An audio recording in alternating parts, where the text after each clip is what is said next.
The Adventures of Sherlock Holmes, by Sir Arthur Conan Doyle. Adventure 6, The Man with a Twisted Lip.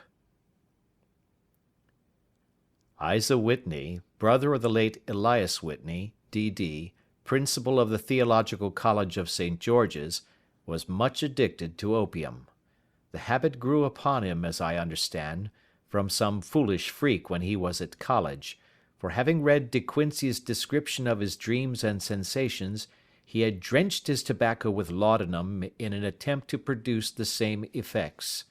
He found, as so many more have done, that the practice is easier to attain than to get rid of, and for many years he continued to be a slave to the drug, an object of mingled horror and pity to his friends and relatives.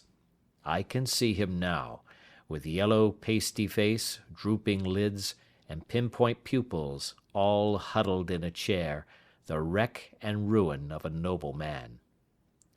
One night, it was in June '89, there came a ring to my bell, about the hour when a man gives his first yawn and glances at the clock.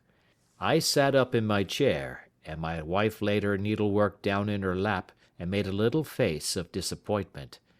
"A patient," said she. "You'll have to go out." I groaned, for I was newly come back from a weary day. We heard the door open, a few hurried words, and then quick steps upon the linoleum. Our own door flew open, and a lady, clad in some dark-coloured stuff, with a black veil, entered the room. "You will excuse my calling so late," she began, and then, suddenly losing her self-control, she ran forward, threw her arms about my wife's neck, and sobbed upon her shoulder. "Oh, I'm in such trouble!" she cried. "I do so want a little help." "Why," said my wife, pulling up her veil, "it is Kate Whitney. How you startled me, Kate! I had not an idea who you were when you came in." "I don't know what to do, so I came straight to you." That was always the way. Folk who were in grief came to my wife like birds to a lighthouse. "It was very sweet of you to come. Now, you must have some wine and water, and sit here comfortably and tell us all about it. Or should you rather that I sent James off to bed?" "Oh, no, no! I want the doctor's advice and help too.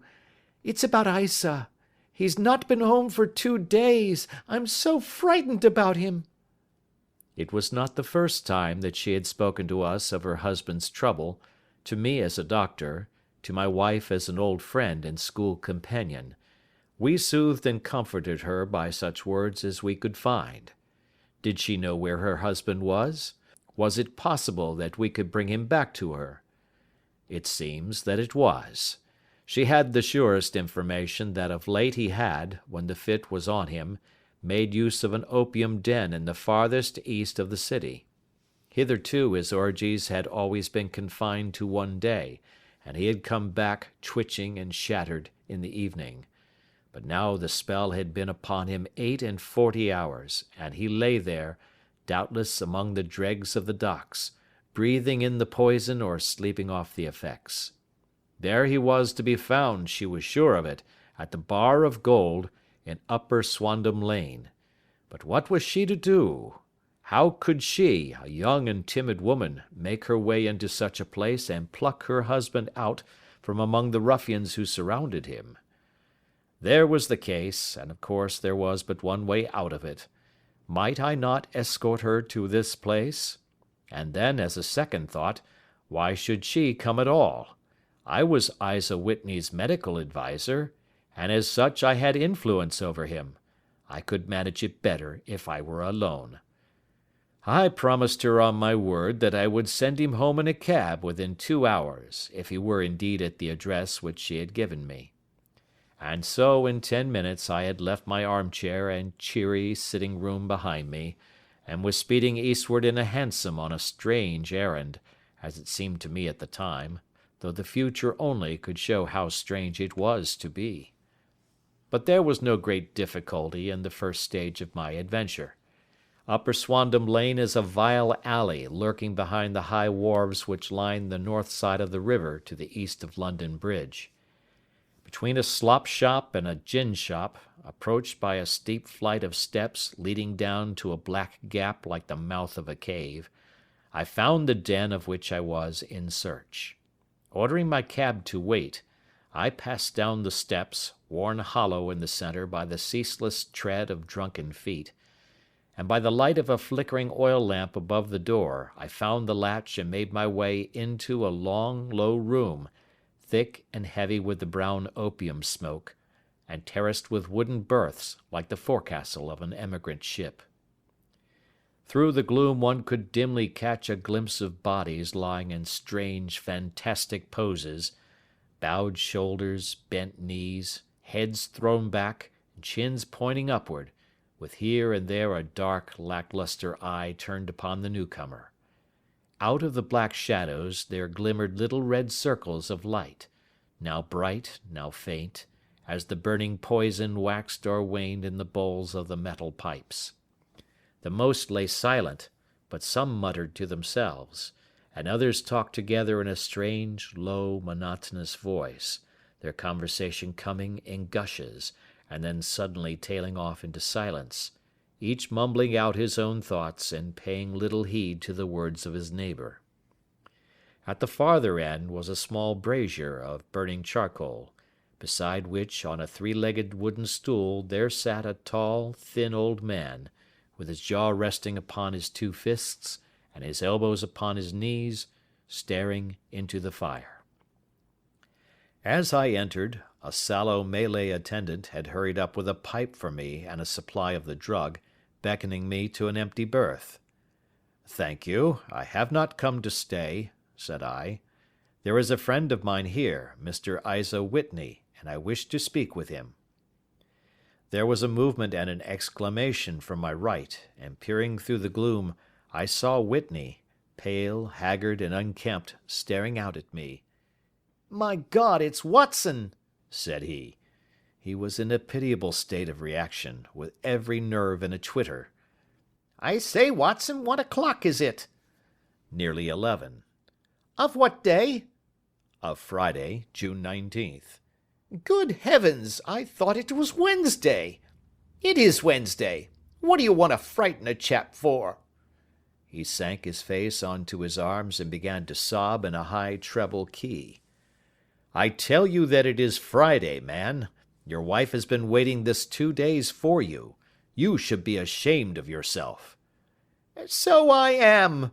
But you've got mixed, Watson, for I have only been here a few hours. 3 pipes, 4 pipes, I forget how many.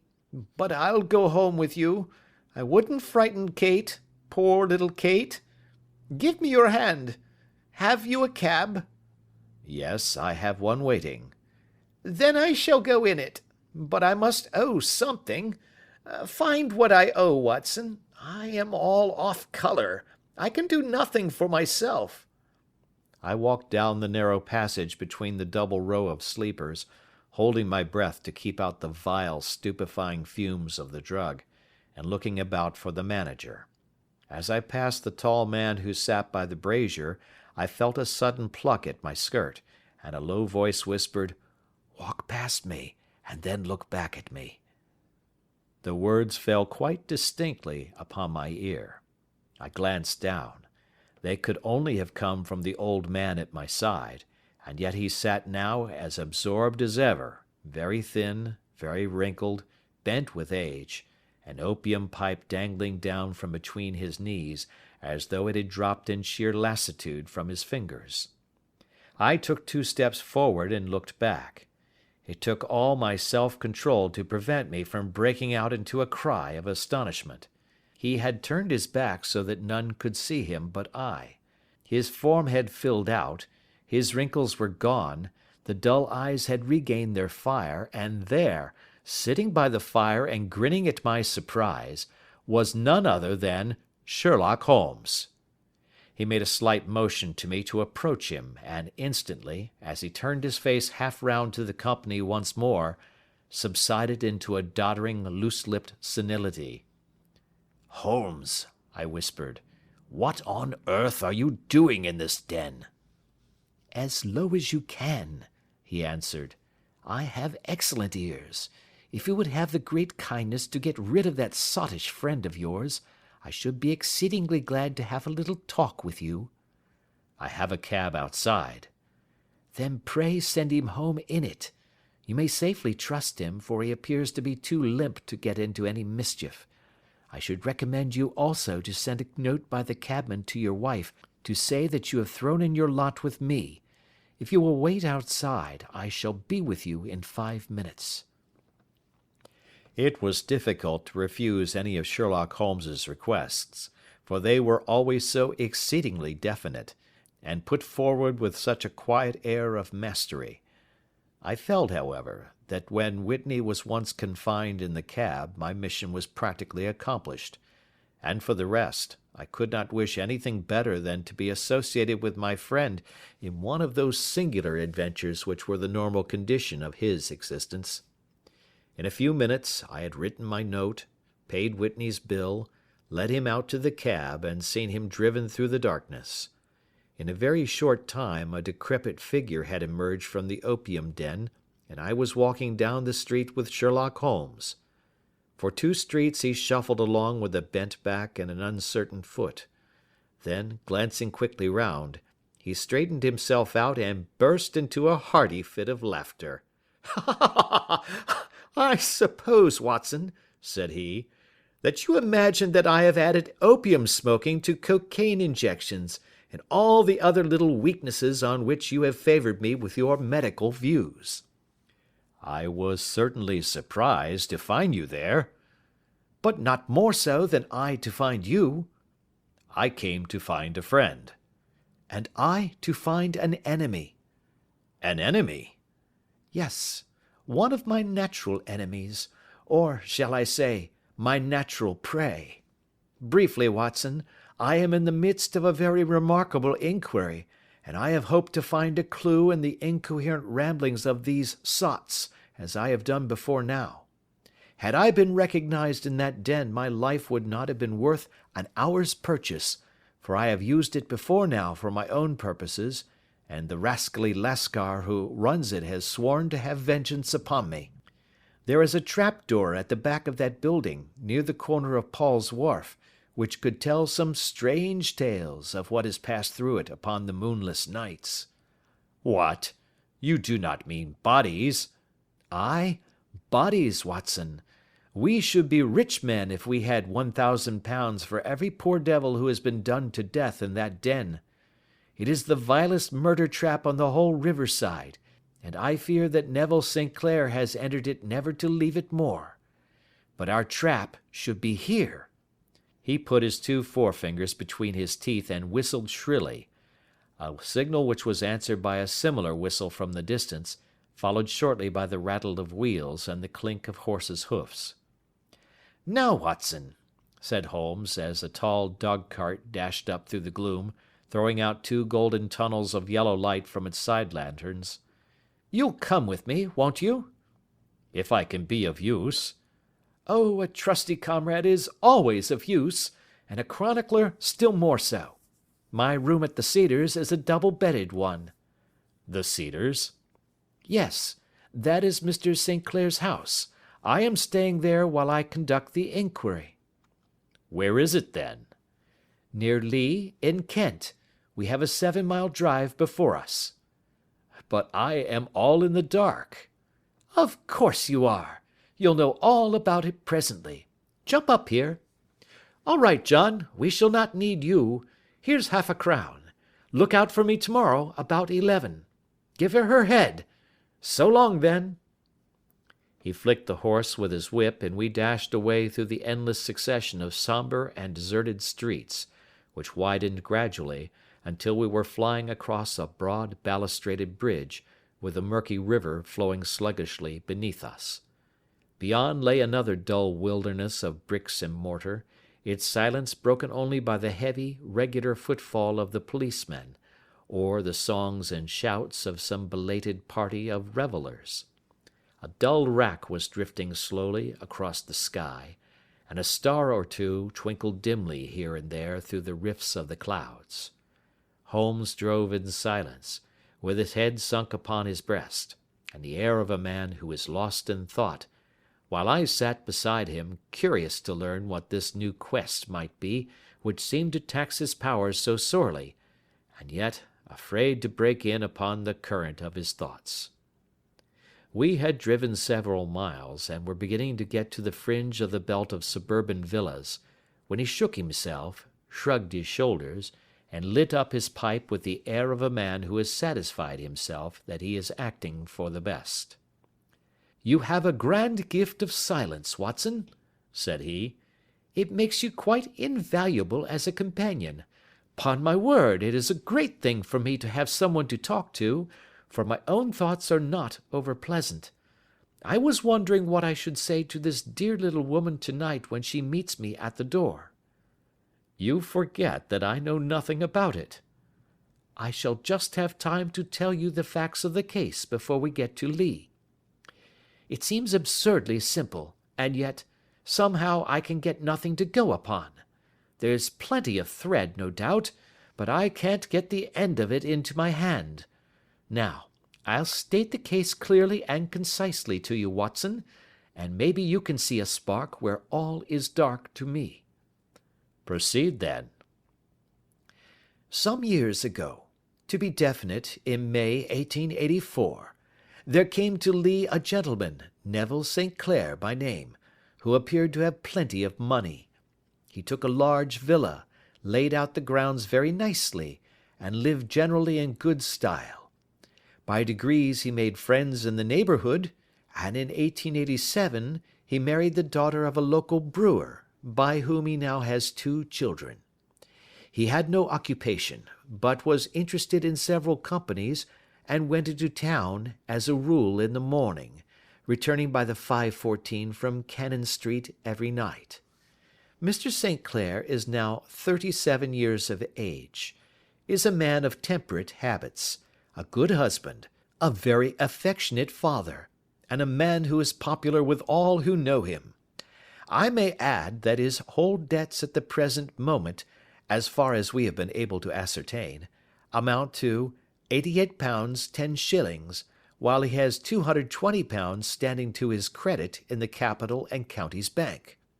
There is no reason, therefore, to think that money troubles have been weighing upon his mind. Last Monday Mr. Neville St. Clair went into town rather earlier than usual, remarking before he started that he had 2 important commissions to perform, and that he would bring his little boy home a box of bricks. Now, by the merest chance, his wife received a telegram upon this same Monday, very shortly after his departure, to the effect that a small parcel of considerable value which she had been expecting was waiting for her at the offices of the Aberdeen Shipping Company. Now, if you are well up in your London, you will know that the office of the company is in Fresno Street, which branches out of Upper Swandam Lane, where you found me to-night. Mrs. St. Clair had her lunch, started for the city, did some shopping, proceeded to the company's office, got her packet, and found herself at exactly 4:35 walking through Swandam Lane on her way back to the station. Have you followed me so far?" "It is very clear." "If you remember, Monday was an exceedingly hot day, and Mrs. St. Clair walked slowly, glancing about in the hope of seeing a cab, as she did not like the neighbourhood in which she found herself. While she was walking in this way down Swandam Lane, she suddenly heard an ejaculation or cry, and was struck cold to see her husband looking down at her and, as it seemed to her, beckoning to her from a second-floor window. The window was open, and she distinctly saw his face, which she describes as being terribly agitated. He waved his hands frantically to her, and then vanished from the window so suddenly that it seemed to her that he had been plucked back by some irresistible force from behind. One singular point, which struck her quick feminine eye, was that although he wore some dark coat, such as he had started to town in, He had on neither collar nor necktie. Convinced that something was amiss with him, she rushed down the steps, for the house was none other than the opium den in which you found me tonight, and running through the front room, she attempted to ascend the stairs which led to the first floor. At the foot of the stairs, however, she met this Lascar scoundrel of whom I have spoken, who thrust her back, and, aided by a Dane, who acts as assistant there, pushed her out into the street. Filled with most maddening doubts and fears, she rushed down the lane, and by rare good fortune, met in Fresno Street a number of constables with an inspector, all on their way to their beat. The inspector and 2 men accompanied her back, and in spite of the continued resistance of the proprietor, they made their way to the room in which Mr. St. Clair had last been seen. There was no sign of him there.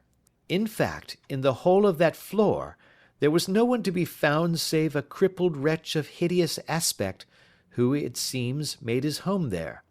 Both he and the Lascar stoutly swore that no one else had been in the front room during the afternoon. So determined was their denial that the inspector was staggered, and had almost come to believe that Mrs. St. Clair had been deluded when, with a cry, she sprang at a small deal box which lay upon the table, and tore the lid from it. Out there fell a cascade of children's bricks. It was the toy which he had promised to bring home. This discovery, and the evident confusion which the cripple showed, made the inspector realize that the matter was serious. The rooms were carefully examined, and results all pointed to an abominable crime. The front room was plainly furnished as a sitting room, and led into a small bedroom, which looked out upon the back of one of the wharves. Between the wharf and the bedroom window is a narrow strip, which is dry at low tide, but is covered at high tide with at least 4½ feet of water. The bedroom window was a broad one and opened from below. On examination, traces of blood were to be seen upon the window sill, and several scattered drops were visible upon the wooden floor of the bedroom. Thrust away behind a curtain in the front room were all the clothes of Mr. Neville St. Clair, with the exception of his coat. His boots, his socks, his hat, and his watch, all were there. There were no signs of violence upon any of these garments, and there were no other traces of Mr. Neville St. Clair. Out of the window he must apparently have gone, for no other exit could be discovered, and the ominous bloodstains upon the sill gave little promise that he could save himself by swimming, for the tide was at its very highest at the moment of the tragedy. And now, as to the villains who seemed to be immediately implicated in the matter. The Lascar was known to be a man of the vilest antecedents, but as, by Mrs. St. Clair's story, he was known to have been at the foot of the stair within a very few seconds of her husband's appearance at the window, he could hardly have been more than an accessory to the crime. His defence was one of absolute ignorance, and he protested that he had no knowledge as to the doings of Hugh Bone, his lodger, and that he could not account in any way for the presence of the missing gentleman's clothes. So much for the Lascar manager. Now for the sinister cripple who lives upon the second floor of the opium den, and who was certainly the last human being whose eyes rested upon Neville St. Clair. His name is Hugh Bone, and his hideous face is one which is familiar to every man who goes much to the city. He is a professional beggar, though, in order to avoid the police regulations, he pretends to a small trade in wax vestas. Some little distance down Threadneedle Street, upon the left-hand side, there is, as you may have remarked, a small angle in the wall. Here it is that this creature takes his daily seat, cross-legged with his tiny stock of matches on his lap, and as he is a piteous spectacle, a small rain of charity descends into the greasy leather cap which lies upon the pavement beside him. I have watched the fellow more than once before ever I thought of making his professional acquaintance, and I have been surprised at the harvest which he has reaped in a short time. His appearance, you see, is so remarkable that no one can pass him without observing him. A shock of orange hair, a pale face disfigured by a horrible scar, which, by its contraction, has turned up the outer edge of his upper lip, a bulldog chin, and a pair of very penetrating dark eyes, which present a singular contrast to the colour of his hair, all mark him out from amid the common crowd of mendicants, and so too does his wit, for he is ever ready with a reply to any piece of chaff which may be thrown at him by the passers-by. This is the man whom we now learn to have been the lodger at the opium den, and to have been the last man to see the gentleman of whom we are in quest. But a cripple, said I. What could he have done single-handed against a man in the prime of life? He is a cripple in the sense that he walks with a limp, but in other respects he appears to be a powerful and well-nurtured man. Surely your medical experience would tell you, Watson, that weakness in one limb is often compensated for by exceptional strength in the others. Pray continue your narrative. Mrs. St. Clair had fainted at the sight of the blood upon the window, and she was escorted home in a cab by the police, as her presence could be of no help to them in their investigations.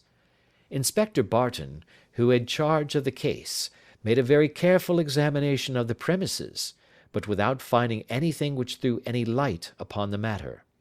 One mistake had been made in not arresting Boone instantly, as he was allowed some few minutes during which he might have communicated with his friend the Lascar, but this fault was soon remedied, and he was seized and searched, without anything being found which could incriminate him. There were, it is true, some blood-stains upon his right shirt-sleeve, but he pointed to his ring finger, which had been cut near the nail, and explained that the bleeding came from there, adding that he had been to the window not long before, and that the stains which had been observed there came doubtless from the same source.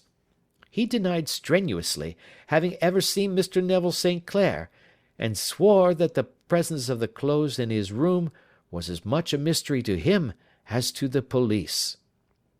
As to Mrs. St. Clair's assertion that she had actually seen her husband at the window, he declared that she must have been either mad or dreaming. He was removed, loudly protesting, to the police station, while the inspector remained upon the premises in the hope that the ebbing tide might afford some fresh clue. And it did, though they hardly found upon the mud-bank what they had feared to find. It was Neville St. Clair's coat, and not Neville St. Clair, which lay uncovered as the tide receded. And what do you think they found in the pockets? I cannot imagine. No, I don't think you would guess. Every pocket stuffed with pennies and halfpennies, 421 pennies and 270 halfpennies. It was no wonder that it had not been swept away by the tide. But a human body is a different matter. There is a fierce eddy between the wharf and the house. It seemed likely enough that the weighted coat had remained when the stripped body had been sucked away into the river. But I understand that all the other clothes were found in the room. Would the body be dressed in a coat alone? No, sir, but the facts must be met speciously enough. Suppose that this man Boone had thrust Neville St. Clair through the window, there is no human eye which could have seen the deed. What would he do then? It would of course instantly strike him that he must get rid of the tell-tale garments. He would seize the coat then, and be in the act of throwing it out, when it would occur to him that it would swim and not sink. He has little time, for he has heard the scuffle downstairs when the wife tried to force her way up, and perhaps he has already heard from his Lascar confederate that the police are hurrying up the street. There is not an instant to be lost. He rushes to some secret hoard, where he has accumulated the fruits of his beggary, and he stuffs all the coins upon which he can lay his hands into the pockets to make sure of the coat's sinking. He throws it out, and would have done the same with the other garments had not he heard the rush of steps below, and only just had time to close the window when the police appeared. It certainly sounds feasible. Well, We will take it as a working hypothesis for want of a better. Boone, as I have told you, was arrested and taken to the station, but it could not be shown that there had ever before been anything against him. He had for years been known as a professional beggar, but his life appeared to have been a very quiet and innocent one. There the matter stands at present, and the questions which have to be solved. What Neville St. Clair was doing in the opium den, what happened to him when there, where he is now, and what Hugh Boone had to do with his disappearance, are all as far from a solution as ever. I confess that I cannot recall any case within my experience which looked at the first glance so simple, and yet which presented such difficulties. While Sherlock Holmes had been detailing this singular series of events, we had been whirling through the outskirts of the great town until the last straggling houses had been left behind, and we rattled along with a country hedge upon either side of us. Just as he finished, however, we drove through 2 scattered villages, where a few lights still glimmered in the windows. "We are on the outskirts of Lee," said my companion. "We have touched on 3 English counties in our short drive, starting in Middlesex, passing over an angle of Surrey, and ending in Kent. See that light among the trees? That is the Cedars, and beside that lamp sits a woman whose anxious ears have already, I have little doubt, caught the clink of our horses' feet." "But why are you not conducting the case from Baker Street?" I asked. "Because there are many inquiries which must be made out here. Mrs. St. Clair has most kindly put 2 rooms at my disposal, and you may rest assured that she will have nothing but a welcome for my friend and colleague. I hate to meet her, Watson, when I have no news of her husband. Here we are. Whoa there, whoa!" We had pulled up in front of a large villa which stood within its own grounds. A stable boy had run out to the horse's head, and springing down, I followed Holmes up the small, winding gravel drive which led to the house.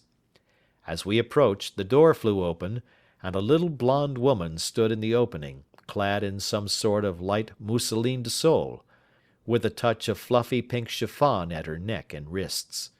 She stood with her figure outlined against the flood of light, one hand upon the door, one half raised in her eagerness, her body slightly bent, her head and face protruded, with eager eyes and parted lips, a standing question. "Well?" she cried. "Well?" And then, seeing that there were 2 of us, she gave a cry of hope, which sank into a groan as she saw that my companion shook his head and shrugged his shoulders. "No good news?" "None." "No bad?" "No." "Thank God for that. But come in. You must be weary, for you have had a long day. This is my friend Dr. Watson. He has been of most vital use to me in several of my cases, and a lucky chance has made it possible for me to bring him out and associate him with this investigation. I am delighted to see you," said she, pressing my hand warmly. "You will, I am sure, forgive anything that may be wanting in our arrangements, when you consider the blow which has come so suddenly upon us." "My dear madam," said I am an old campaigner, and if I were not, I can very well see that no apology is needed. If I can be of any assistance, either to you or to my friend here, I shall be indeed happy." "Now, Mr. Sherlock Holmes," said the lady, as we entered a well-lit dining-room, upon the table of which a cold supper had been laid out, "I should very much like to ask you 1 or 2 plain questions, to which I beg that you will give a plain answer." "Certainly, madam." "Do not trouble about my feelings. I am not hysterical, nor given to fainting. I simply wish to hear your real opinion." "Upon what point?" "In your heart of hearts, do you think that Neville is alive?" Sherlock Holmes seemed to be embarrassed by the question. "Frankly now," she repeated, standing upon the rug and looking keenly down at him as he leaned back in a basket chair. Frankly, then, madam, I do not. You think that he is dead? I do. Murdered? I don't say that. Perhaps. And on what day did he meet his death? On Monday. Then perhaps, Mr. Holmes, you will be good enough to explain how it is that I have received a letter from him today. Sherlock Holmes sprang out of his chair as if he had been galvanized. "What?" he roared. Yes, today. She stood smiling, holding up a little slip of paper in the air. "May I see it?" Certainly. He snatched it from her in his eagerness, and smoothing it out upon the table, he drew over the lamp and examined it intently. I had left my chair and was gazing at it over his shoulder. The envelope was a very coarse one, and was stamped with the Gravesend postmark, and with the date of that very day, or rather of the day before, for it was considerably after midnight. Coarse writing, murmured Holmes. Surely this is not your husband's writing, madam? No, but the enclosure is. I perceive also that whoever addressed the envelope had to go and inquire as to the address. How can you tell that? The name, you see, is in perfectly black ink, which has dried itself. The rest is of a greyish colour, which shows that blotting paper has been used. If it had been written straight off and then blotted, none would be of a deep black shade. This man has written the name, and there has then been a pause before he wrote the address, which can only mean that he was not familiar with it. It is, of course, a trifle, but there is nothing so important as trifles. Now, let us now see the letter. Ha! There has been an enclosure here. Yes, there was a ring, his signet ring. And you are sure that this is your husband's hand? One of his hands. One? His hand when he wrote hurriedly. It is very unlike his usual writing, and yet I know it well. Dearest, do not be frightened. All will come well. There is a huge error which it may take some time to rectify. Wait in patience. Neville. Written in pencil upon the flyleaf of a book, octavo size, no watermark. Posted today in Gravesend by a fellow with a dirty thumb. Ha! And the flap has been gummed, if I am not very much in error, by a person who has been chewing tobacco. And you have no doubt that it is your husband's hand, madam? None. Neville wrote these words. And they were posted today at Gravesend. Well, Mrs. St. Clair, the clouds lighten, though I should not venture to say that the danger is over. But he must be alive, Mr. Holmes. Unless this is a clever forgery to put us on the wrong scent. The ring, after all, proves nothing. It may have been taken from him. No, no, it is. It is his very own writing. Very well. It may, however, have been written on Monday and only posted today. That is possible. If so, much may have happened between. Oh, you must not discourage me, Mr. Holmes. I know that all is well with him. There is so keen a sympathy between us that I should know if evil came upon him. On the very day that I saw him last, he cut himself in the bedroom, and yet I in the dining-room rushed upstairs instantly with the utmost certainty that something had happened. Do you think that I would respond to such a trifle, and yet be ignorant of his death? I have seen too much not to know that the impression of a woman may be more valuable than the conclusion of an analytical reasoner. And in this letter you certainly have a very strong piece of evidence to corroborate your view. But if your husband is alive and able to write letters, why should he remain away from you? I cannot imagine. It is unthinkable. And on Monday he made no remarks before leaving you? No. And you were surprised to see him in Swandam Lane? Very much so. Was the window open? Yes. Then he might have called to you? He might. He only, as I understand, gave an inarticulate cry. Yes.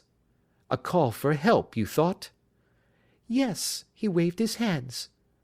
But it might have been a cry of surprise. Astonishment at the unexpected sight of you might cause him to throw up his hands? It is possible. And you thought he was pulled back? He disappeared so suddenly.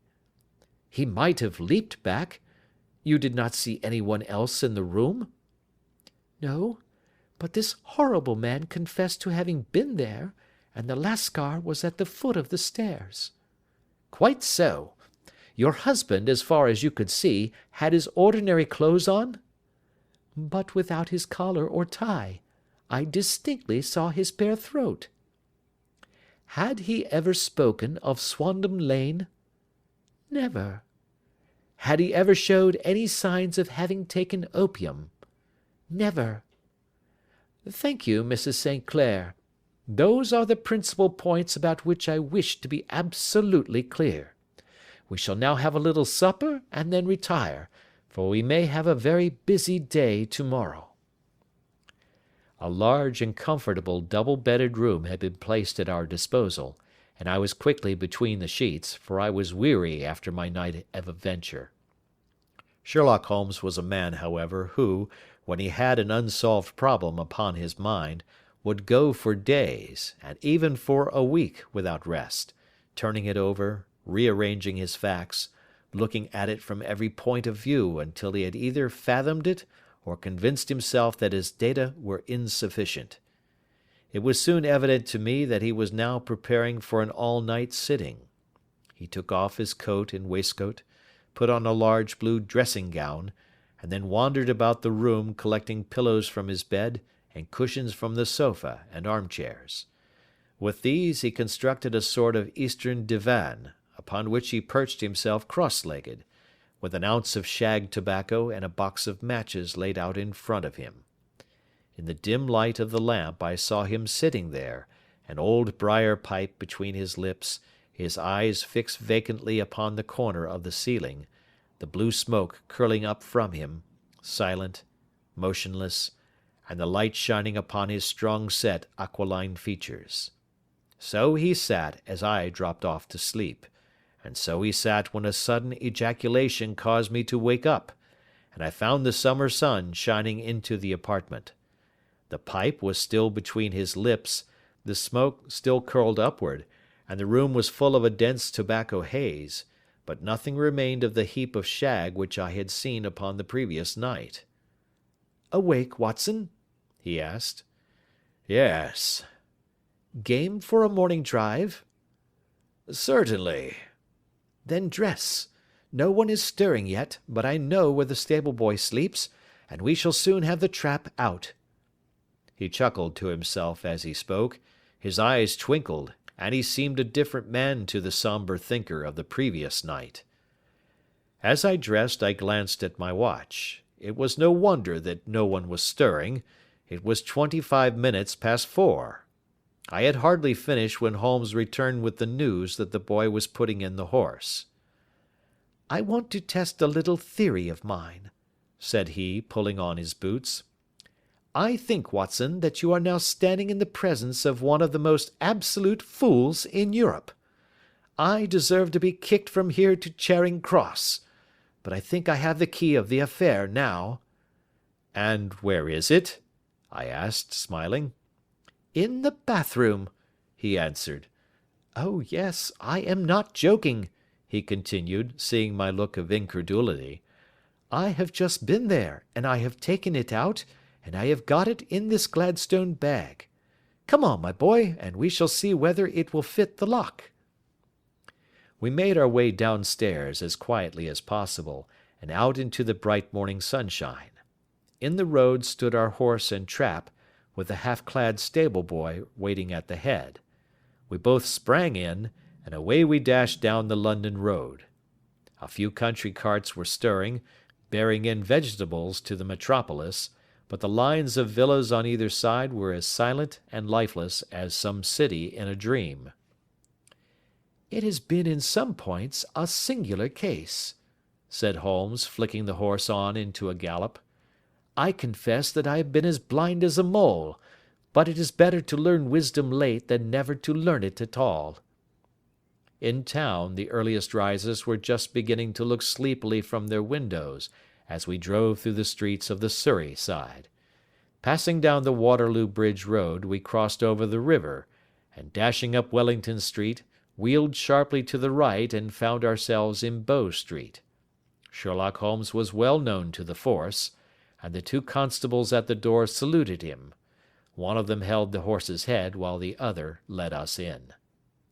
"Who is on duty?" asked Holmes. "Inspector Bradstreet, sir." "Ah, Bradstreet, how are you?" A tall, stout official had come down the stone-flagged passage in a peaked cap and frogged jacket. "I wish to have a quiet word with you, Bradstreet." "Certainly, Mr. Holmes. Step into my room here." It was a small office-like room, with a huge ledger upon the table, and a telephone projecting from the wall. The inspector sat down at his desk. "What can I do for you, Mr. Holmes?" "I called about that beggarman, Boone, the one who was charged with being concerned in the disappearance of Mr. Neville St. Clair, of Lee." "Yes, he was brought up and remanded for further inquiries." "So I heard. You have him here?" "In the cells." "Is he quiet?" "Oh, he gives no trouble, but he is a dirty scoundrel." "Dirty?" "Yes, it is all we can do to make him wash his hands, and his face is as black as a tinker's. Well, when once his case has been settled, he will have a regular prison bath, and I think, if you saw him, you would agree with me that he needed it." "I should like to see him very much." "Would you? That is easily done. Come this way. You can leave your bag." "No, I think that I'll take it." "Very good. Come this way, if you please." He led us down a passage, opened a barred door, passed down a winding stair, and brought us to a whitewashed corridor with a line of doors on each side. "The third on the right is his," said the inspector. "Here it is." He quietly shot back a panel in the upper part of the door and glanced through. "He is asleep," said he. "You can see him very well." We both put our eyes to the grating. The prisoner lay with his face towards us in a very deep sleep, breathing slowly and heavily. He was a middle-sized man, coarsely clad as became his calling, with a coloured shirt protruding through the rent in his tattered coat. He was, as the inspector had said, extremely dirty, but the grime which covered his face could not conceal its repulsive ugliness. A broad wheal from an old scar ran right across it from eye to chin, and by its contraction had turned up one side of the upper lip, so that 3 teeth were exposed in a perpetual snarl. A shock of very bright red hair grew low over his eyes and forehead. "He's a beauty, isn't he?" said the inspector. "He certainly needs a wash," remarked Holmes. "I had an idea that he might, and I took the liberty of bringing the tools with me." He opened the Gladstone bag as he spoke, and took out, to my astonishment, a very large bath sponge. "Ha! You are a funny one," chuckled the inspector. "Now, if you will have the great goodness to open that door very quietly, we will soon make him cut a much more respectable figure." "Well, I don't know why not," said the inspector. "He doesn't look a credit to the Bow Street cells, does he?" He slipped his key into the lock, and we all very quietly entered the cell. The sleeper half turned, and then settled down once more into a deep slumber. Holmes stooped to the water jug, moistened his sponge, and then rubbed it twice vigorously across and down the prisoner's face. "Let me introduce you," he shouted, "to Mr. Neville St. Clair, of Lee, in the county of Kent." Never in my life had I seen such a sight. The man's face peeled off under the sponge like the bark from a tree. Gone was the coarse brown tint. Gone, too, was the horrid scar which had seamed it across, and the twisted lip which had given the repulsive sneer to the face. A twitch brought away the tangled red hair, and there, sitting up in his bed, was a pale, sad-faced, refined-looking man, black-haired and smooth-skinned, rubbing his eyes and staring about him with sleepy bewilderment. Then suddenly realizing the exposure, he broke into a scream and threw himself down with his face to the pillow. "Good heavens!" cried the inspector. "It is indeed the missing man. I know him from the photograph." The prisoner turned with the reckless air of a man who abandons himself to his destiny. "Be it so," said he. "And pray, what am I charged with?" "With making away with Mr. Neville St. Oh, come, you can't be charged with that unless they make a case of attempted suicide of it," said the inspector with a grin. "Well, I've been 27 years in the force, but this takes the cake." "If I am Mr. Neville St. Clair, then it is obvious that no crime has been committed, and that therefore I am illegally detained." "No crime, but a very great error has been committed," said Holmes. "You would have done better to have trusted your wife."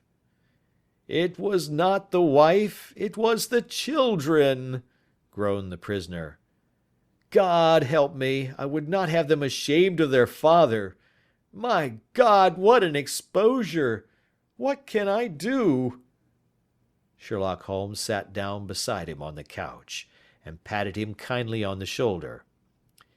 "If you leave it to a court of law to clear the matter up," said he, "of course you can hardly avoid publicity.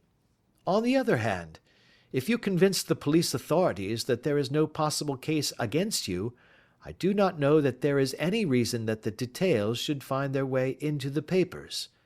Inspector Bradsheet would, I am sure, make notes upon anything which you might tell us and submit it to the proper authorities. The case would then never go into court at all." "God bless you!" cried the prisoner passionately. "I would have endured imprisonment, aye, even execution, rather than have left my miserable secret as a family blot to my children." "You are the first who have ever heard my story. My father was a schoolmaster in Chesterfield, where I received an excellent education. I travelled in my youth, took to the stage, and finally became a reporter on an evening paper in London.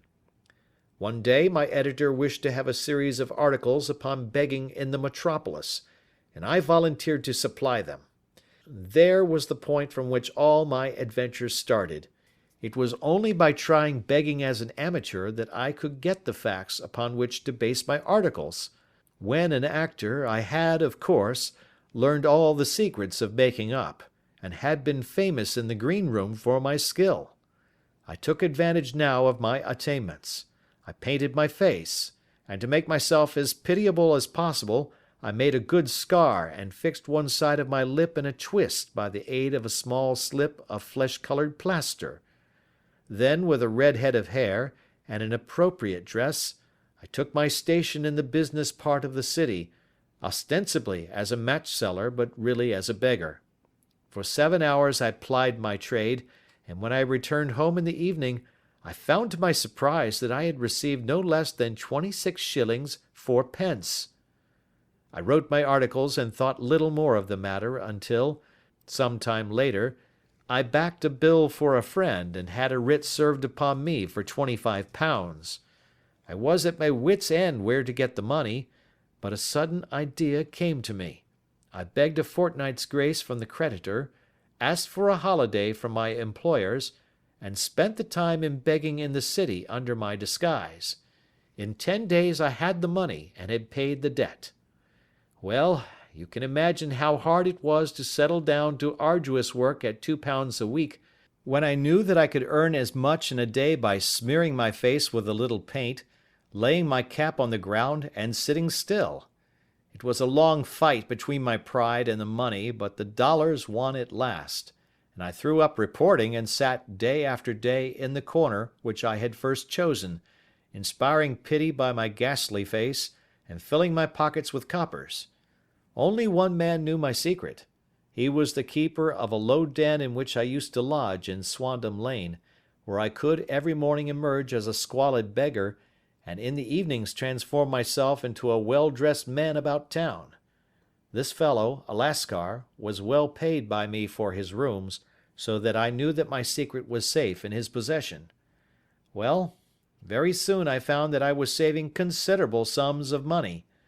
I do not mean that any beggar in the streets of London could earn £700 a year, which is less than my average takings, but I had exceptional advantages in my power of making up, and also in a facility of repartee, which improved by practice and made me quite a recognized character in the city. All day a stream of pennies, varied by silver, poured in upon me, and it was a very bad day in which I failed to take £2. As I grew richer, I grew more ambitious, took a house in the country, and eventually married, without anyone having a suspicion as to my real occupation. My dear wife knew that I had business in the city. She little knew what. Last Monday I had finished for the day and was dressing in my room above the opium den, when I looked out of my window and saw, to my horror and astonishment, that my wife was standing in the street, with her eyes fixed full upon me. I gave a cry of surprise, threw up my arms to cover my face, and, rushing to my confidant, the Lascar, entreated him to prevent anyone from coming up to me. I heard her voice downstairs, but I knew that she could not ascend. Swiftly I threw off my clothes, pulled on those of a beggar, and put on my pigments and wig. Even a wife's eyes could not pierce so complete a disguise. But then it occurred to me that there might be a search in the room, and that the clothes might betray me. I threw open the window, reopening by my violence a small cut which I had inflicted upon myself in the bedroom that morning. Then I seized my coat, which was weighted by the coppers which I had just transferred to it from the leather bag in which I carried my takings. I hurled it out of the window, and it disappeared into the Thames. The other clothes would have followed, but at that moment there was a rush of constables up the stair, and a few minutes after I found, rather, I confess, to my relief, that instead of being identified as Mr. Neville St. Clair, I was arrested as his murderer. I do not know that there is anything else for me to explain. I was determined to preserve my disguise as long as possible, and hence my preference for a dirty face. Knowing that my wife would be terribly anxious, I slipped off my ring and confided it to the Lascar at a moment when no constable was watching me, together with a hurried scrawl, telling her that she had no cause to fear. "That note only reached her yesterday," said Holmes. "Good God! What a week she must have spent!" "The police have watched this Lascar," said Inspector Bradstreet, "and I can quite understand that he might find it difficult to post a letter unobserved. Probably he handed it to some sailor customer of his who forgot all about it for some days." "That was it," said Holmes, nodding approvingly. "I have no doubt of it. But have you never been prosecuted for begging?" "Many times. But what was a fine to me?" "It must stop here, however," said Bradstreet. "If the police are to hush this thing up, there must be no more of Hugh Boone." "I have sworn it by the most solemn oaths which a man can take." "In that case, I think that it is probable that no further steps may be taken. But if you are found again, then all must come out. I am sure, Mr. Holmes, that we are very much indebted to you for having cleared the matter up. I wish I knew how you reach your results." "I reach this one," said my friend, "by sitting upon 5 pillows and consuming an ounce of shag. I think, Watson, that if we drive to Baker Street we shall be just in time for breakfast." End of Adventure 6.